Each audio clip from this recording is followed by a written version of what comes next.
My name is Justin Chiotti. I'm a fish biologist with the Fish and Wildlife Service, and today, as John already mentioned, I'm going to be talking about evaluating fish passage at the former Frankenmuth Dam.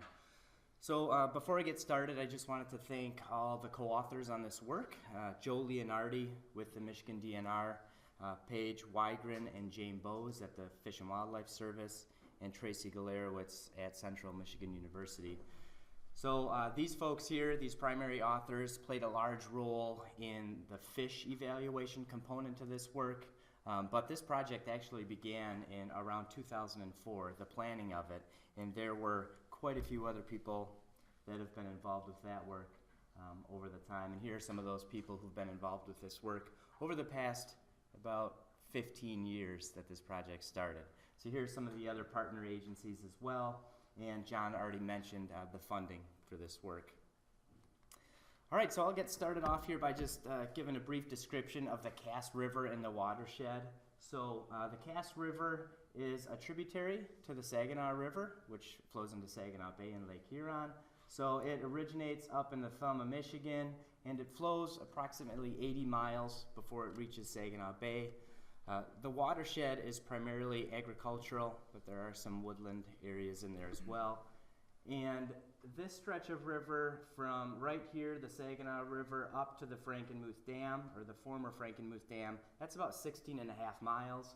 And then this stretch of river from the Frankenmuth Dam to the Caro Dam is 25 miles of river, and the Caro Dam is the next impassable barrier on the Cass River.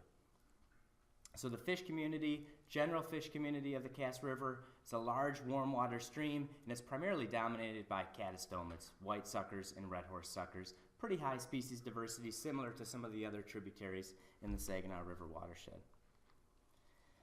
So I tried to pull some old pictures of the Frankenmuth Dam off of where I could find them. So the dam was originally constructed in 1848.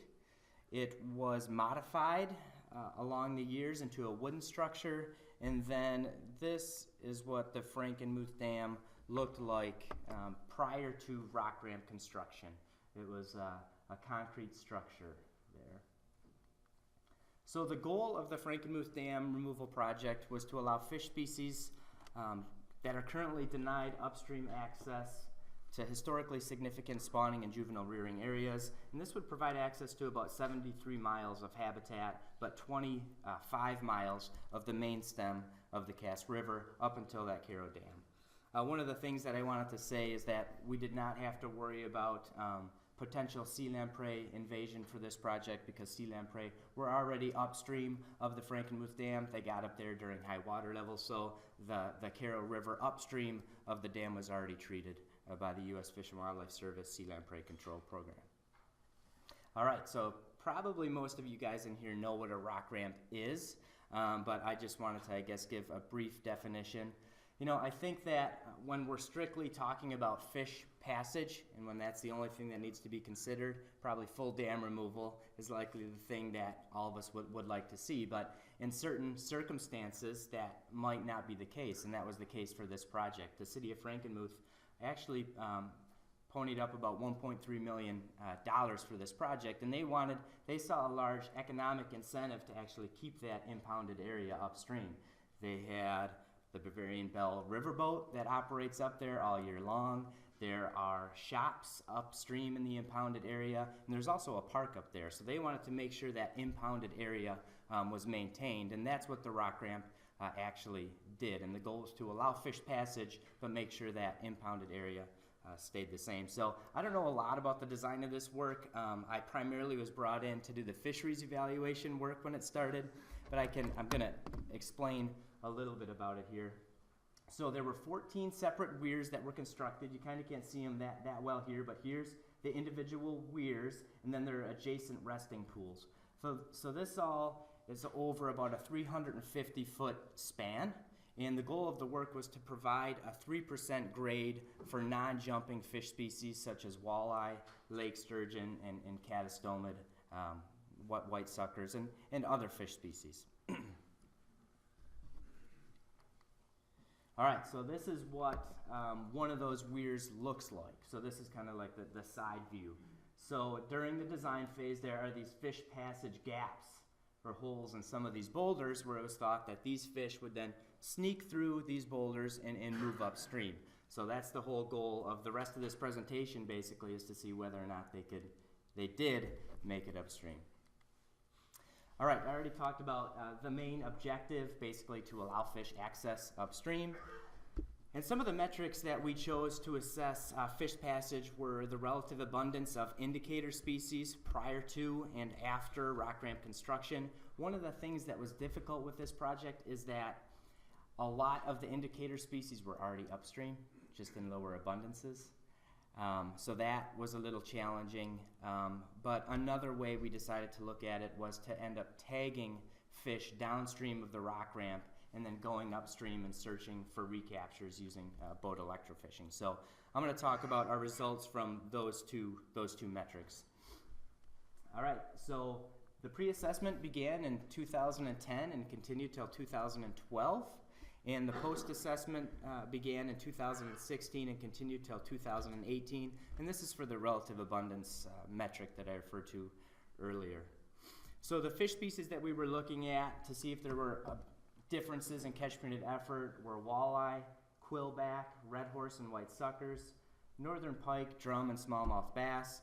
And there were a couple species that were never detected upstream of the dam by surveys that we conducted during pre-assessment and also by the Michigan DNR, and that was walleye and freshwater drum. All right, so this is a graph of these indicator species on the x-axis here and just catch printed effort on the left. And I'll just go through each one of these here pretty quick. We captured a lot of red horse. There were a lot of, so the blue bars here are pre-removal and the red bars are post-removal. So what we're trying to see is obviously higher abundance of these, of the red bars.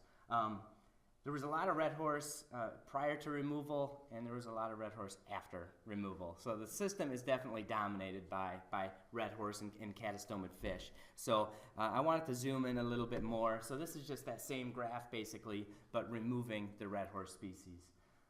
Northern pike, I had mentioned, was one of the species that we were interested in. We didn't really see an increase in northern pike upstream after removal.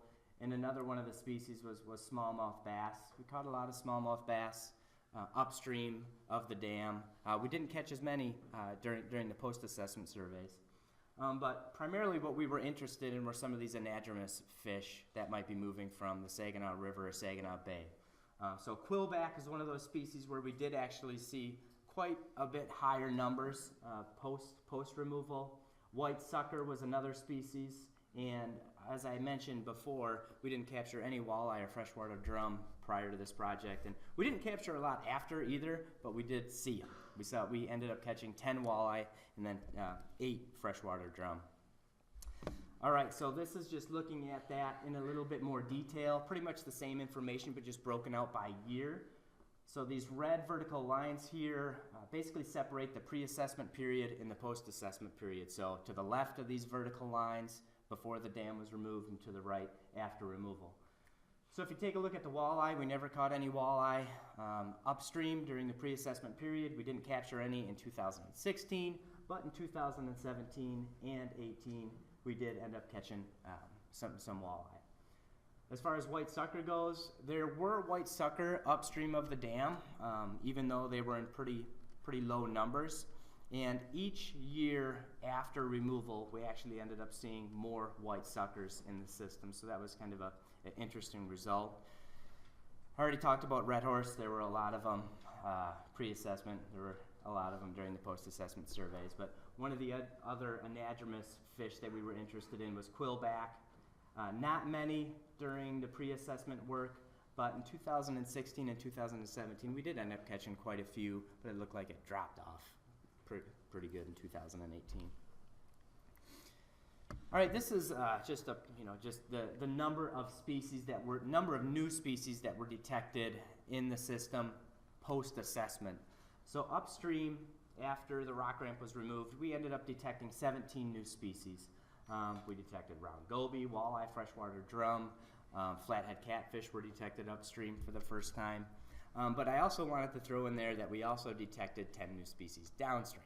So just because, I guess the reason I threw in here the downstream species was because it's likely that some of these species were upstream and we just failed to detect them during our pre-assessment surveys. But it was nice to see that at least it was higher than at the downstream sites. All right, now on to some of the mark recapture or tagging results for this work. So this work was all done in 2016 to 2018. I don't think I mentioned this yet, but the rock ramp was officially done in the fall of 2015. That's when fish could pass. So we ended up tagging walleye, red horse and white suckers, northern pike, and smallmouth bass. We only tagged fish greater than 250 millimeters in total length, and we used just Floy T-bar tags, as you can see in this picture right here, and there's a bunch of tagged fish to the right there. All right, so these next few slides are going to be pretty much the same slides. On the left you have the species that were tagged. On this section here you have the number of those species tagged downstream, and then you have the number of species detected or recaptured upstream. So the goal of this was to tag 1,000 fish each year, and the original goal was to tag equal numbers of each fish species. But we quickly learned, Michigan DNR, Jim Baker and Joe Leonardi, they would tell you this, that there are not a lot of walleye in the Cass River, similar to some of the other river systems in the Saginaw River system. So in the first year we ended up tagging 652 fish total, 387 of them were white suckers. We take 32 walleye. So upstream though, we did end up getting a recapture. This was, I remember this day pretty vividly because we had no idea whether we'd ever see any of our tagged fish. So we ended up capturing this white sucker just upstream of the rock ramp in the impounded area, and you know, it's a 25-mile section of river, so just to detect one of these fish, we thought that we were onto something, and it gave us, I guess, a little more hope to go out there and try harder to continue to get these recaptures. So in 2016, we ended up recapturing one white sucker and 2 silver red horse upstream. In 2017, we ended up taking a few more fish, 771 fish. Again, a pretty low number of walleye, 40 walleye. And we ended up recapturing white suckers again. 1 smallmouth bass was recaptured, and two red horse species. I also want to point out that recreational anglers had a big role in this project in reporting some of these recaptured fish. So we knew we had to hit it a little harder, I guess, in 2018, so we tagged almost 1,200 fish. Again, the walleye numbers are pretty low. You know, it's just pretty consistent number of fish that we've captured each year. But in 2018, we ended up recapturing 17 fish species total upstream, dominated by white sucker. But as you can see in the section to the right there, all the fish species that we tagged, we actually did recapture them upstream. So I just wanted to point out that you know, we only did recapture 1 walleye upstream and 1 northern pike, but you can see the number of northern pike that we actually ended up tagging. And we were out there during the good time period when we should have been out there. So total, that was about 60 fish. So those 60 fish that we take downstream, even if half of them decided to move past the rock ramp, that's 30 fish, and then we had to detect those 30 fish in 25 miles of river. So I guess that puts it into perspective a little bit. All right, so for some conclusions, since the construction of the rock ramp, 17 fish species not detected have been captured. They include freshwater drum, walleye, gizzard shad, and flathead catfish. Over the past 3 years, 2,600 fish were tagged, and 29 of those fish ended up being recaptured upstream during boat electrofishing assessments or by anglers. So one of the things that we looked at in a little bit more detail was we knew obviously the initial tagging date of these fish, and there were some fish, like for instance this one right here, we tagged it on April 15th, and then it was recaptured by the Michigan DNR on April 25th, so that's a pretty short time period, 10 days. So we looked at the discharge range of the Cass River during that time period. It ranged from 489 to 1,150 CFS. We do have other species we can look at that with, but not a lot. Unfortunately, a lot of the fish we recaptured, there was a long time in between the initial tagging in the recapture event. But for this fish, this graph is the discharge. The blue line here is the river discharge during this time period, and those yellow triangles are the mean discharges over 80 years. So with just looking at that fish, what that told us was, at least during normal discharge years in the Cass River, it does look like catastomates can make it upstream. Unfortunately, we can't say that for every fish species that we tagged. So while full dam removal likely would have resulted in greater fish passage, it does seem like the rock ramp maintained the impounded area while allowing these target fish species access to upstream habitat. I will say that the Michigan DNR is currently stocking the impounded area now with 50,000 walleye each year, and they have said that they are going to go up and evaluate that stocking. I will say that if you have a webcam at your study location, it's very helpful because you know exactly when you can make it out there. And the city of Frankenmuth and others also put a documentary together called The Mighty Cass, a history of the Cass River and the story of the Frankenmuth Fishway, which is a pretty good DVD. It's about 20 minutes long, describing this project in more detail. And with that,